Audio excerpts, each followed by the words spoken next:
नमस्कार।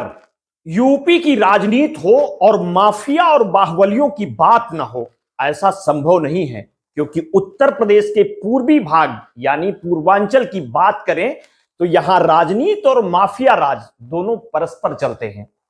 हालांकि बाहुबलियों के काम करने का अंदाज अब बदल चुका है, लेकिन माफिया अब भी मौजूद हैं और अलग अलग तरीकों से काम कर रहे हैं। योगी सरकार के धुर विरोधियों को भी इस बात को नहीं नकारना चाहिए कि माफिया पर योगी सरकार ने जबरदस्त प्रहार किया है। हालांकि हम आपको पूर्वांचल के कुछ ऐसे किस्सों के बारे में बताने वाले हैं जिसके कारण उत्तर प्रदेश में अपराध का राजनीतिकरण हुआ। पूर्वांचल में अगर वर्तमान परिदृश्य की बात करें तो ठाकुरों और भूमिहारों के वर्चस्व की लड़ाई जारी है। लेकिन 1980 का दशक ऐसा नहीं था, क्योंकि 1980 के दशक में वर्चस्व और सत्ता की लड़ाई ठाकुरों और ब्राह्मणों के बीच हुआ करती थी। जेपी आंदोलन के समय कॉलेजों पर भी सभी वर्चस्वधारियों की नजर होती थी। ऐसे में गोरखपुर विश्वविद्यालय में नए लड़कों को उठाया जाने लगा।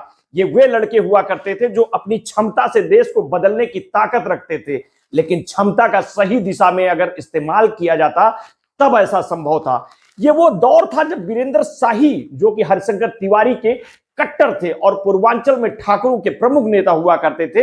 एक तरफ से हरिशंकर तिवारी जो योजनाओं को बेहतर तरीके से अमल करते और योजनाओं को लागू करने का काम उनके चेले चपेटे किया करते थे। हरिशंकर तिवारी का दिमाग काफी तेज था। राजनीति हो या बदमाशों की पहचान, दोनों में उन्हें महारत हासिल थी। हरिशंकर तिवारी लोगों को ज्यादा मुंह नहीं लगाते थे। हालांकि कुछ खास लोग उनके थे जो हरिशंकर तिवारी की आंखों के इशारे और हाव भाव को समझ जाते थे कि आखिर आदेश क्या है। ब्राह्मण एकता की बात करने वाले हरिशंकर तिवारी आगे चलकर ब्राह्मणों के बड़े नेता के रूप में उभरे। वहीं वीरेंद्र शाही अपने नाम के स्वरूप ही गुण भी रखते थे। वे 1980 के दशक में ठाकुरों के सबसे बड़े नेता बनकर उभरे। वे लोगों के सार्वजनिक रूप से जलील भी कर दिया करते थे। खुले में दरबार लगाते, किसी का खौफ नहीं, और खुली जीप में क्षेत्र भर में घूमते थे। उनके काफिले की गाड़ियां 4 से कब 40 हो जाती थी ये भी पता नहीं चलता था। शाही वादों और इरादों के इतने पक्के थे कि उन्होंने निर्दलीय चुनाव लड़ने का मन बनाया। इस बीच जब जनता पार्टी ने उन्हें टिकट देने के लिए संपर्क साधा तो शाही ने खुले तौर पर टिकट लेने से इनकार कर दिया था। पूर्वांचल में जितने भी नेता या माफिया हुए उन पर किसी न किसी का हाथ हमेशा से रहा। ऐसी ही कानूनी कहानी वीरेंद्र शाही की है। वीरेंद्र प्रताप को तराशने का काम रविंद्र सिंह ने किया था। आगे चलकर लखनऊ विश्वविद्यालय के अध्यक्ष बने और साल 1978 में जनता पार्टी से विधायक भी बने। हालांकि वो दौर था जब पावर और वर्चस्व के लिए हत्या खून बहाना आम था। ऐसे में रविंद्र सिंह की लखनऊ में हत्या कर दी गई। इसके बाद वीरेंद्र शाही को ठाकुरों ने अपना नेता मान लिया और वीरेंद्र प्रताप शाही शेरे पूर्वांचल के नाम से मशहूर हो गए। पूर्वांचल की राजनीति में वीरेंद्र प्रताप शाही और श्री प्रकाश शुक्ला का उदय हुआ। इनकी कहानी इस समय तक राजनीति का अपराधीकरण हो चुका था और बड़े बड़े माफियाओं को राजनीति की सह मिलने लगी थी और कुछ माफियाओं का सफेद पोशाक भी विधानसभा पहुंच गया था। अब समय वो था जब मुख्तार अंसारी, धनंजय सिंह, ब्रजेश सिंह, रमाकांत यादव का सिक्का अब पूर्वांचल में चलने लगा था। साल 1980 के उपचुनाव में लक्ष्मीपुर विधानसभा सीट से शाही विधायक चुन लिए गए। बता दें कि लक्ष्मीपुर सीट महाराजगंज में पड़ती है। यही शाही का कार्यक्षेत्र व गढ़ बन गया। शाही भारी मतों से चुनाव जीतकर विधानसभा पहुंचे थे। वहीं 1985 के विधानसभा चुनाव की जब घोषणा हुई तब चिल्लूपार सीट से 3 बार के विधायक भृगुनाथ चतुर्वेदी थे। कहते हैं कि भृगुनाथ चतुर्वेदी ने कभी हरिशंकर तिवारी को अपने आगे टिकने नहीं दिया और ऐसे कई मौके आए जब वे हरिशंकर तिवारी के खिलाफ खड़े दिखे। लेकिन हरिशंकर तिवारी ये जानते थे कि अगर चिल्लूपार क्षेत्र को जीतना है तो बगैर भृगुनाथ चतुर्वेदी के आशीर्वाद के यह संभव नहीं है।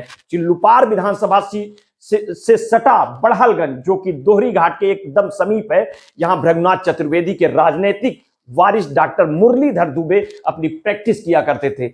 एक दिन उनकी हत्या कर दी जाती है। आरोप ठाकुरों पर लगा। तब भृगुनाथ चतुर्वेदी को एहसास होता है कि अपनी जात के लोगों का संरक्षण करना और बाहुबल का इस्तेमाल करना आवश्यक है। ऐसे में हरिशंकर तिवारी अपने मकसद में कामयाब हो जाते हैं और वे भृगुनाथ चतुर्वेदी को अपनी बात में समझा ले जाते हैं और उन्हें मना भी लेते हैं। अब हालात ऐसे हो गए थे कि भृगुनाथ चतुर्वेदी ने हरिशंकर तिवारी को विधायक बनाने का मन बना लिया, और जब कांग्रेस पार्टी ने टिकट नहीं मिला, कांग्रेस पार्टी छोड़ दिया और चौधरी चरण सिंह की पार्टी से हरिशंकर तिवारी को टिकट दिलाया। हरिशंकर तिवारी इस समय जेल में थे और वहीं से पर्चा भरा। हरिशंकर तिवारी का दबदबा और भृगुनाथ चतुर्वेदी के आशीर्वाद से हरिशंकर तिवारी भारी मतों से चुनाव जीत गए, और फिर क्या था, यहीं से राजनीति का अपराधीकरण शुरू हो गया। जेपी आंदोलन के समय गोरखपुर विश्वविद्यालय और आसपास के कॉलेजों से उन लड़कों की गोलबंदी की जाने लगी जो टैलेंटेड होते थे, लेकिन जब वे हरिशंकर तिवारी और वीरेंद्र शाही जैसे प्रतिभाशाली नेताओं से मिलते थे तो उनका इरादा बदल जाता था। बाहुबली के दम पर पूर्वांचल फतेह करने का मादा रखते थे। जेपी आंदोलन ही वो समय था जब इन नेताओं ने युवाओं की ताकत को भांप लिया और नए नए लड़कों की भर्ती होने लगी। हरिशंकर तिवारी हाता में बैठकर बड़े से बड़े मामले निपटाने लगे। वीरेंद्र शाही के पास भी समस्याओं का तुरंत निपटान होने लगा। 1980 के दशक में ब्राह्मण वर्सेस ठाकुर की लड़ाई के कारण गोरखपुर दो भागों में बंट गया। एक गुट था हरिशंकर तिवारी तो दूसरा गुट था वीरेंद्र शाही जो सपोर्ट करता था। अपराध कर चुके लड़कों को इन नेताओं की शरण मिलने लगी। पुलिस और प्रशासन की मार से बचने के लिए इन्हें अंडरग्राउंड कर दिया जाता था, और फिर जब वे कुछ समय बाद वापस आते थे तो उनके जीवन का मकसद पढ़ाई लिखाई और नौकरी से अलग हो गया होता था।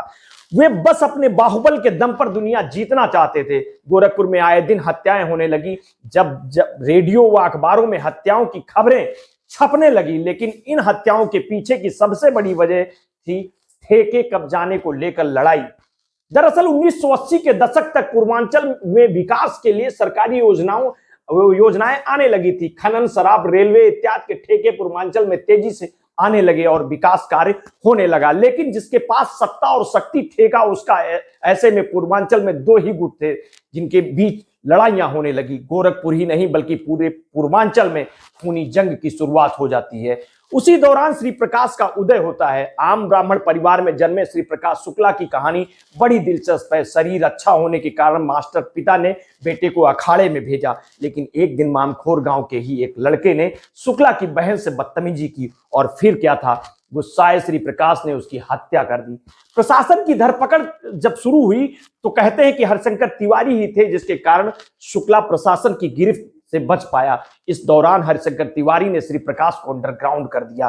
कुछ लोग कहते हैं कि श्री प्रकाश को बैंकॉक भेज दिया गया था, लेकिन इस बात की सत्यता कितनी है ये हम नहीं जान सकते। लेकिन जब श्री प्रकाश शुक्ला लंबे समय तक अंडरग्राउंड रहने व हत्या के मामले के शांत होने के बाद गोरखपुर लौटा, तब तक पैसे, पावर और वर्चस्व का दबदबा कहें या श्री प्रकाश को भाने लगे थे। श्री प्रकाश शुक्ला समय के साथ बिहार के उस समय के मशहूर बाहुबली और नेता सूरज भान का शागिर्द बन गया और सूरज भान के लिए काम करने लगा। लेकिन हरिशंकर तिवारी को यह बात रास नहीं आई और शुक्ला और तिवारी के बीच थोड़ी अनबन की शुरुआत हो जाती है।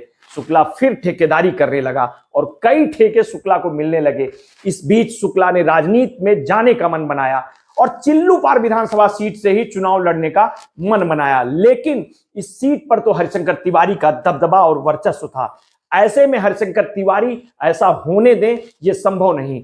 कहते हैं कि श्री प्रकाश शुक्ला को इस समय लोग हल्के में ले रहे थे। यही कारण था कि श्री प्रकाश शुक्ला ने हरिशंकर तिवारी के विरोधी वीरेंद्र शाही को लखनऊ में सरेआम गोली मार दी थी। कुछ मानते हैं कि हरिशंकर तिवारी के कहने पर शुक्ला ने इस हत्याकांड को अंजाम दिया था। वहीं कुछ कहते हैं कि शुक्ला अपने मकसद को तय कर चुका था और शक्ति का नशा उस पर हावी था। इस कारण उसने अपने दबदबे के लिए इस घटना को अंजाम दिया था। हालांकि वीरेंद्र शाही की मौत के बाद हरिशंकर तिवारी पर खतरे की सुई मंडरा रही थी।